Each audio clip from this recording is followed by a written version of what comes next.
Perfect. All right. So I went back and forth on what to call this presentation, and I'm going to call it Fussy Babies. I had two kids, both born on the same day, and they both kind of followed the same trajectory. So I wanted to present about it because this is one of those cases that I hate because you can't really fix it. And it feels frustrating to go to these visits and to be like, I unfortunately what's happening is normal and I can't really solve it for you. So I wanted to share that with you guys because you will inevitably, you've either already experienced this yourself or you will experience this. And this is a lot of hand holding for that you give to the families to just help them get through it. So let me start with the first baby. So it's Mom H and baby boy. She was a 35-year-old G1P1. She had no issues, no concerns about her ability to make milk. So no thyroid issues, no infertility, no gestational diabetes. She had regular periods before her pregnancy, and her plan was to return to work at 5 months. Both of these moms I also did prenatal visits with, so they were really well prepared before breastfeeding. All right, so Mom H had a normal spontaneous vaginal delivery at 39 and 1. Her baby's weight was 8 pounds 1 ounces. The only real problem she had at all in the hospital was that she had a prolonged stage 2, which means that she pushed for more than 4 hours. She still ended up having a vaginal delivery. They didn't use instruments or anything like that. And her baby was exclusively breastfeeding in the hospital. So that was great. Unfortunately, on the end of day 2, going into day 3, baby hadn't had any diaper output in more than like 12 hours, and they got nervous. So they called the pediatrician and they told her to start supplementing with formula. So when she was smart, because I had prepared her that if formula had to be given, that she should also start pumping to protect that message to her brain. So she started pumping as soon as she started giving formula. So the first visit I had with her was on day 5. Baby had been breastfeeding every 2 to 3 hours, and she had given formula 3 or 4 times, 10 to 15 mils per feeding after breastfeeding. Her milk came in on day 4. She pumped 3 to 4 times, like I said, whenever she gave the bottle, and she was collecting 30 to 45 mLs per side per pumping session. So this is all really great stuff. When I saw the baby on day 5, he was down 5%, which is totally normal.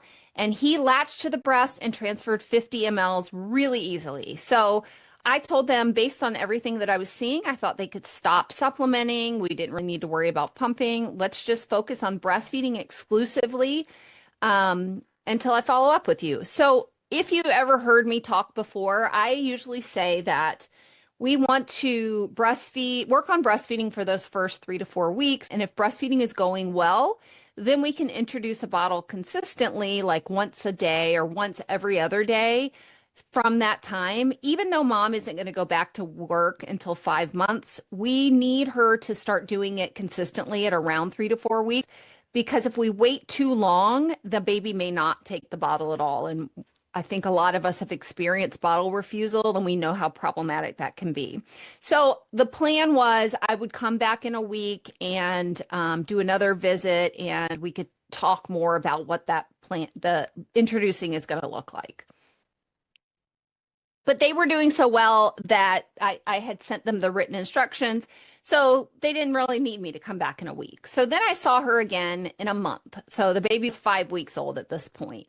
Baby's diaper output was really good, except the reason that she wanted me to come at this point was because she said now all of a sudden it seems like the baby's really struggling with struggling at the breast and having really short feedings and choking and sputtering. She had seen one green diaper, and she was still giving 1 bottle a day. And when she gave the bottle, she would pump, and she collected 7 ounces. So all these things together sound like oversupply. I weighed the baby. He was 4660 grams. He transferred 65 mLs, which was huge, in like 7 minutes or something. It was so quick. So I gave her the plan of care to let's do block feeding for 3 days and to help reduce the supply a little bit and help hopefully work on taming the oversupply that's happening. And then I told her when you give the one bottle and you pump, only pump one breast because the baby only needs to nurse on one breast during this block feeding period. So we're going to pump on the one breast and then leave the other one alone. And the plan was for her to text me in 3 days and let me know how things are going. So she ended up texting me 6 days later and told me that the supply seems to have resolved, but the baby continues to be pretty fussy, mostly in the afternoon and evening. He acts like he wants to breastfeed, but then he's just furious at the breast. She also tried moving the bottle to the evening to see if maybe, like, all of a sudden the supply is really low, and that's why he's getting frustrated. But she said that made things worse. He was like madder with that. So she moved the bottle back to earlier in the day and was just breastfeeding him. And I'm going to leave it at that, and I'm going to move on to the second mom, and then we'll come back to how these two cases are related. Um, oh, I, oh gosh, sorry. This is the second mom. I didn't update the title on this. Sorry. It's Mom I. She's a 34-year-old G1P1. She did have a history of hypothyroid. She is on medication. She had unexplained infertility. She got pregnant with this baby with IVF, and she has a history of hypertension. No GDM. She did have regular periods before pregnancy, and her plan is to return to work at 12 weeks. Um, oh, I know what I did. I forgot to put the delivery in here. So this baby was born via spontaneous vaginal delivery at 37 and 1. So she was induced at 36 and 6, and then the baby was born the next day. Really easy induction. I think she pushed twice and the baby was born, and her birth weight was 5'8". So when I saw her the first, and she was breastfeeding and giving formula in the hospital, because the pediatrician, everybody was worried because the baby was so little, but and 37 weeks, which, oh, I should also say that the mom is an OB, so she's also a little bit like more nervous. Um, so I saw her on day 5. Baby had excellent diaper output. The pediatrician told her to only nurse the baby 5 minutes on each side, but to do 3 breasts, like 5 and 5 and 5, and then give formula. And I told her I felt like that was too much, that we should just do 1 breast per feeding and just keep the baby on as long as she's active. And then follow up with the formula. And we would just see, like, follow up in a few days and see how that goes. Her milk had come in. She had pumped a few times and was getting a decent amount of milk out. The baby was down 5% today, which is totally normal, and she transferred 50 at the breast, which is great. All of these things are great and normal. And I actually told her I'd follow up in 3 days.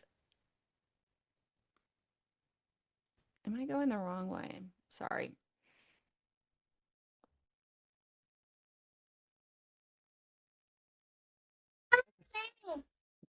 All right. So, then I saw her 3 days later. Baby's 8 days old, great diaper output.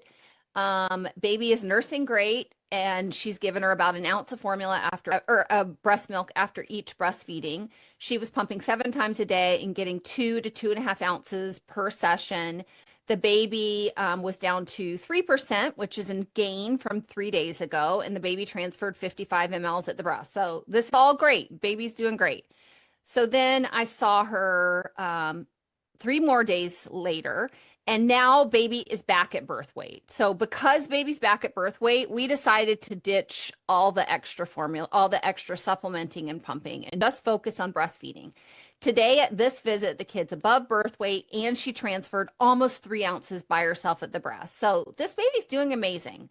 Um, The reason, part of the reason we were pumping 7 times per day was so that mom had enough to supplement the baby, but also because she's an OB and she has to go back to work I was wrong. It wasn't 3 months. It was 6 weeks that she had to go back to work.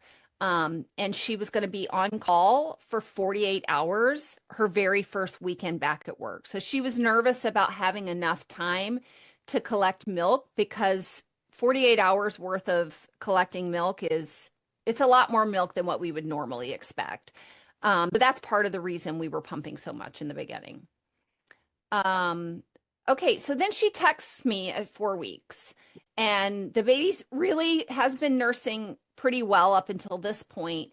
And now baby is starting to get really fussy with the letdown, choking and sputtering, exactly like my other kid. So, and having some green stools. So we did block feeding, we held off on pumping, and we did position changes. So using going against gravity to help with the flow of milk, and hopefully help with some of those symptoms. Um, and then I saw her a week later. Am I going the right way? Yeah. So then I went and saw her a week after this text, and she felt like the supply had reduced some from the block feeding, but she said that basically this baby is miserable at every feeding, whether or not there's a heavy letdown or not. She's fussy at all feedings except overnight and early morning. So when it's dark and the baby's really sleepy, she breastfeeds great. Mom was like really frustrated at this visit because dad's like, well, maybe should we just pump and bottle feed? Would that be better? And the mom really doesn't want to do that. And so we did a weighted feed, but the baby was so fussy at this visit that she only transferred 30 mLs. And this visit that I did with her was at 6 p.m. So it was like at the prime time for when she's pretty miserable. So we tried to give a little bit with the bottle too, and she was very fussy with the bottle. And mom said she's fussy with every bottle as well. So so bottle feeding is really not the solve for this case. So before I get into kind of what I think the problem was with these two kids, does anybody have any questions?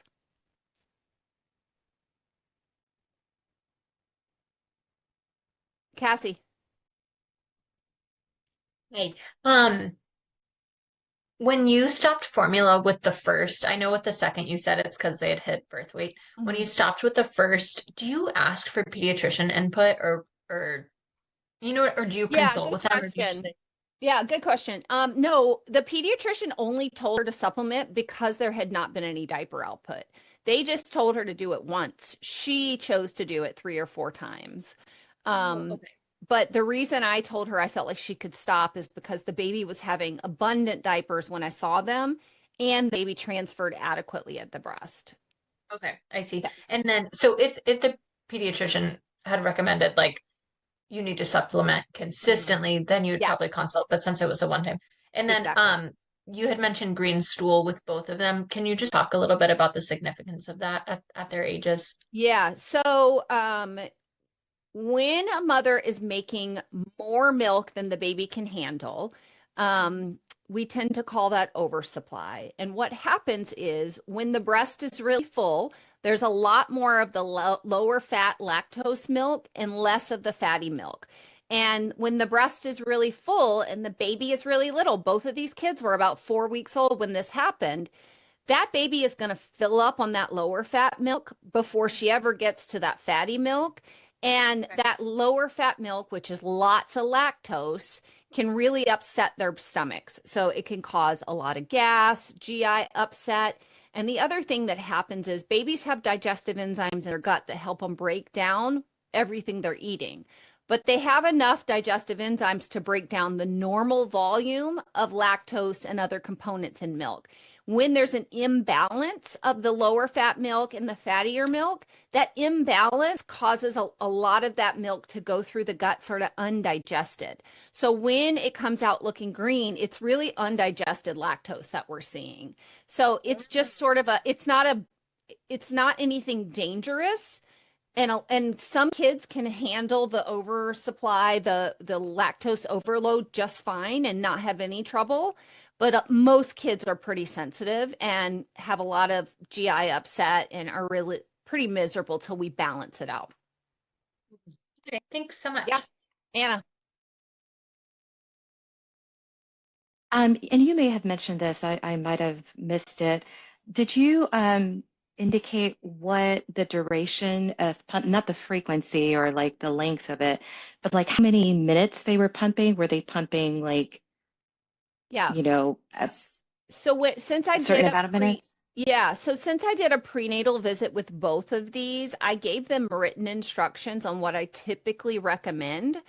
Typically, I recommend that they pump for about 15 minutes. Longer is not better. The faster you remove the milk, the faster your body will replace it. So both of these moms were not doing longer than 15 minutes. I want to say that the first mom was only pumping like maybe 8 or 9 minutes because she was getting so much milk out. Gotcha. Thank you. Okay. Yeah. Anybody else have any other questions on these cases? Okay. So here's what I think is happening. And it's really unfortunate that there's no like quick fix because when moms are in the thick of it, especially my second mom who is getting ready to go back to delivering babies herself and be on call for 48 hours, and she just wants this to work so badly. To say this seems normal developmentally and all the things that you're doing seem right, it kind of I don't know. It just doesn't feel good. I leave those visits like, oh, I hate these visits. I wish I could solve it. So, what I think the problem is basically what some people call the witching hour. It's that late afternoon evening stretch where babies get fussy, they cluster feed, and they won't settle. They act like they want to feed, but then they get to the breast and they're like, this is not really what I want. It is very normal, especially in the first 6 to 12 weeks. Some other sources say like 4 to 12 weeks.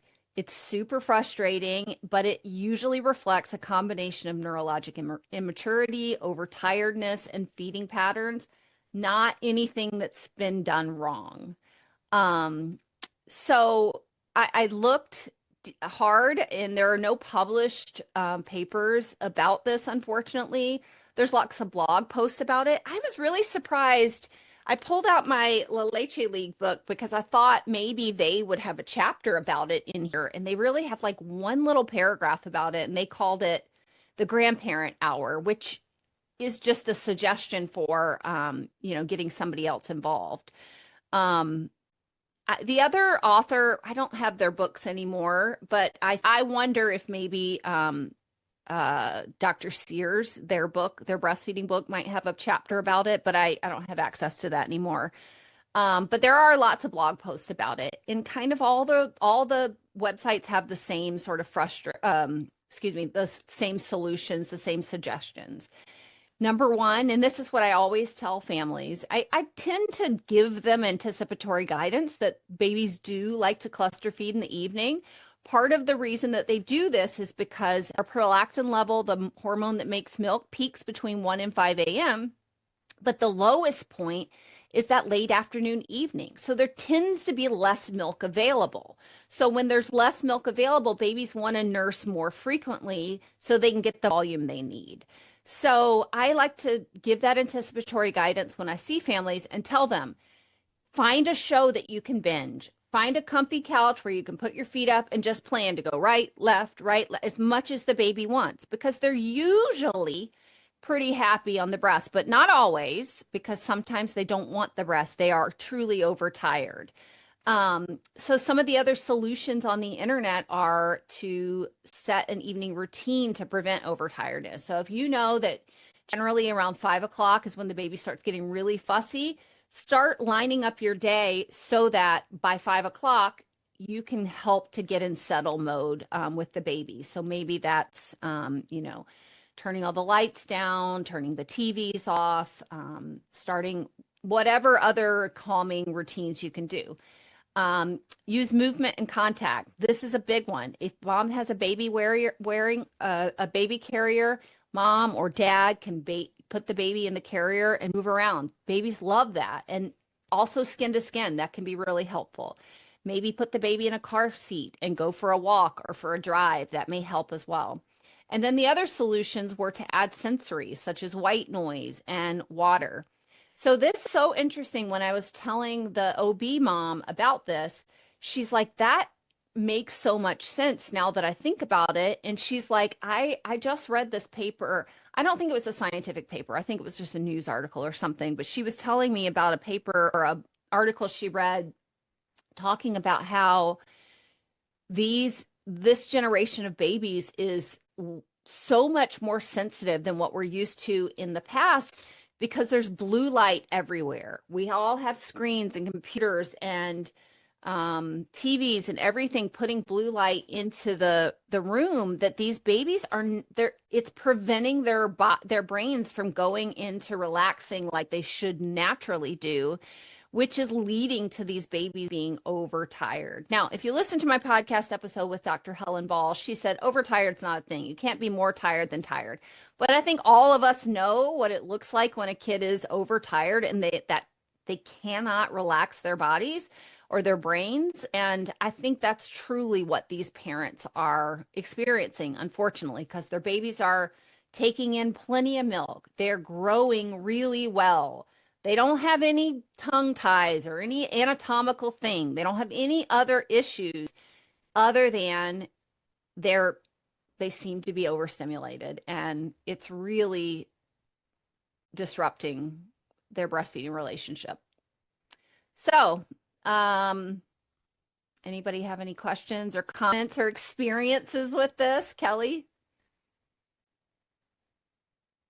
I guess my question. So I'm an IBCLC. I live in outside of Portland, Oregon. Mhm. I've been one for about 5 years. Went through UCSD Nice. during COVID.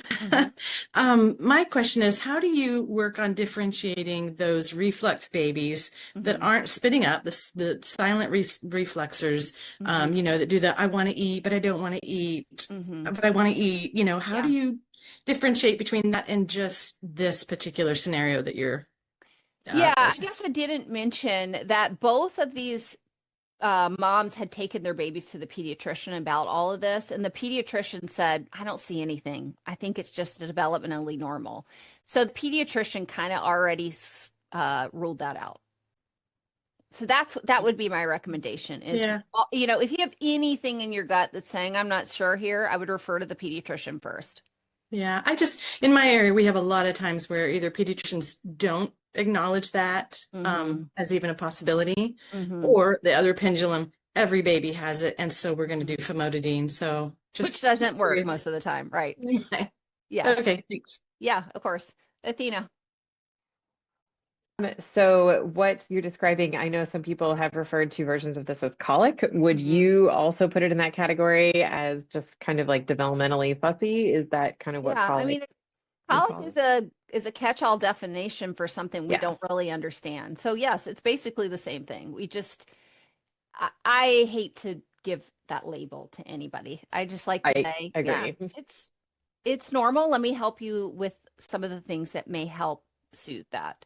I also like to remind families that your baby is born so immature and they go through so many developmental changes. Their brains are growing so fast. Most of the time, the sleep is disrupted because of the changes with the brain. But sometimes their feeding is disrupted because of the changes with the brain. And that just seems to be what's happening with your kid. So, you know, if we can dim the lights and use some skin to skin and use movement and things like that, you're going to get through it. Bottle feeding didn't solve it for either of these kids. It wasn't a bottle feeding or a feeding issue.